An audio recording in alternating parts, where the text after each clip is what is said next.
Assalamualaikum warahmatullahi wabarakatuh. Saya Malika Alia Syifa. Di sini saya akan menjelaskan salah satu materi dari mata kuliah Zoologi Vertebrata yang diampu oleh Ibu Muhimatul Umami, SSI MPD. Materi yang kali ini akan saya sampaikan yaitu tentang variasi intrapopulasi. Jadi, variasi intrapopulasi ini merupakan suatu keanekaragaman atau keberagaman dari hewan suatu spesies yang ada di dalam satu populasi.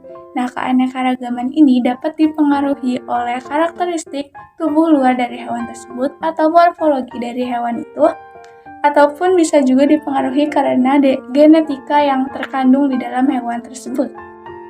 Untuk mengetahui dan memahami adanya variasi intrapopulasi, ada beberapa hal yang harus diketahui mengenai istilah-istilah apa saja yang sering digunakan ketika mempelajari variasi intrapopulasi ini.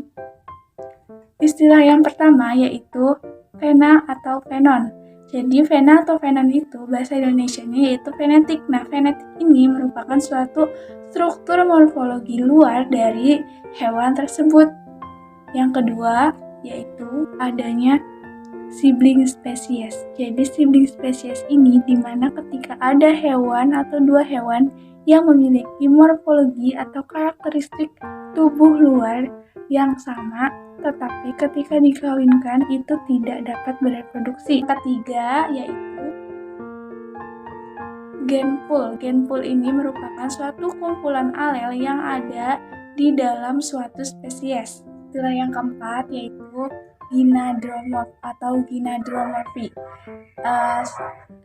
Istilah ini menggambarkan ketika ada satu spesies yang memiliki karakteristik dari spesies betina serta jantan. Jika sudah mengetahui istilah-istilah yang digunakan atau yang umum jika kita mempelajari materi variasi intrapopulasi, lalu selanjutnya jika kita ingin melakukan identifikasi suatu spesies dalam hal variasi intrapopulasinya ada 3 hal yang harus diperhatikan. Yang pertama yaitu lokasinya. Jadi harus dipilih lokasi yang tepat untuk digunakan dalam mengidentifikasi ada atau tidaknya variasi intraspesies di lokasi tersebut. Hal yang kedua yaitu habitat. Nah, jika kita sudah mengetahui lokasi untuk bisa melakukan suatu identifikasi variasi intrapopulasi, maka dilihat terlebih dahulu habitat yang ada pada lokasi tersebut. Apakah habitat perairan ataupun daratan ataupun habitat yang berlumpur. Ketiga, musim yang ada pada lokasi tersebut. Kemudian setelah dilakukannya pengidentifikasian atau menyeleksi hewan, ada 4 kemungkinan yang dapat muncul dari hasil tersebut. Aspek dari hasil tersebut itu mencakup morfologi, isolasi reproduksi, serta hasil akhirnya. Nah, kemungkinan yang pertama yaitu adanya morfologi dari kedua hewan itu sama. Nah, isolasi reproduksi dari kedua hewan tersebut itu tidak terjadi, artinya mereka bisa kawin dan menghasilkan keturunan, itu artinya kedua hewan tersebut itu satu spesies. Kemungkinan yang kedua yaitu ketika morfologi kedua hewan itu sama, terus kemudian isolasi reproduksinya itu terjadi, jadi mereka tidak bisa kawin karena hal-hal tertentu, maka dikatakan dua spesies tersebut adalah sibling spesies. Kemudian kemungkinan yang ketiga yaitu ketika ada dua spesies hewan memiliki morfologi yang berbeda dari segi bulu ataupun warnanya serta yang lainnya, isolasi reproduksinya itu tidak terjadi, artinya mereka bisa kawin, itu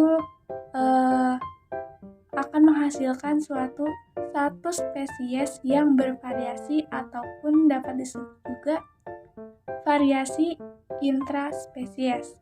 Dan kemungkinan yang keempat itu jika ada dua spesies yang memiliki morfologi yang berbeda satu sama lainnya, dan isolasi reproduksinya ini terjadi, artinya dia tidak bisa kawin, maka itu hasil dari dua spesies itu merupakan dua spesies yang berbeda.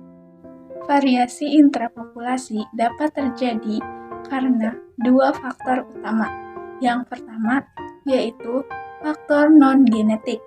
Faktor non-genetik ini meliputi faktor umur, faktor musim, faktor sosial, faktor habitat, atau faktor ekologi. Kemudian faktor utama yang kedua yaitu faktor genetik yang meliputi dimorfisme seksual. Itu ketika ada satu spesies memiliki morfologi yang berbeda antara jantan dan betinanya. Yang kedua, generasi yang berbeda secara reproduksi. Dan yang ketiga, ordinary genetic variation yang meliputi dua, yaitu variasi diskontinu atau polimorfisme. Itu tuh artinya dalam satu spesies ini memiliki karakteristik morfologi yang berbeda, terutama dari warna bulu atau rambutnya. Dan yang kedua ada variasi kontinu. Salah satu contohnya yaitu spesies di atas yang ada pada video tersebut merupakan satu spesies ayam yang sama, yaitu Gallus domesticus, di mana kedua ayam tersebut memiliki jenis kelamin yang berbeda. Begitupun dengan karakteristik morfologinya. Pada ayam jantan terlihat berwarna hitam serta memiliki postur yang lebih tinggi atau lebih besar. Kemudian pada ayam jantan juga memiliki jengger yang ada di kepalanya berwarna merah. Hal tersebut memang menjadi salah satu ciri khas dari ayam jantan. Kemudian ayam yang kedua yaitu ayam yang berwarna putih dan memiliki ukuran yang lebih kecil dari ayam yang lain serta memiliki kaki yang pendek dan ramping. Itu merupakan ayam yang memiliki jenis kelamin betina. Hal tersebut sangat terlihat perbedaannya secara morfologi, padahal mereka adalah satu spesies yang sama, tetapi karena adanya variasi intrapopulasi dengan faktor genetik yaitu dimorfisme seksual, di mana morfologi antara jantan dan betina pada satu spesies yang sama akan berbeda. Contoh yang kedua yaitu contoh variasi intrapopulasi dengan faktor genetik yaitu ordinary genetic variation, salah satunya pada variasi diskontinu atau polimorfisme.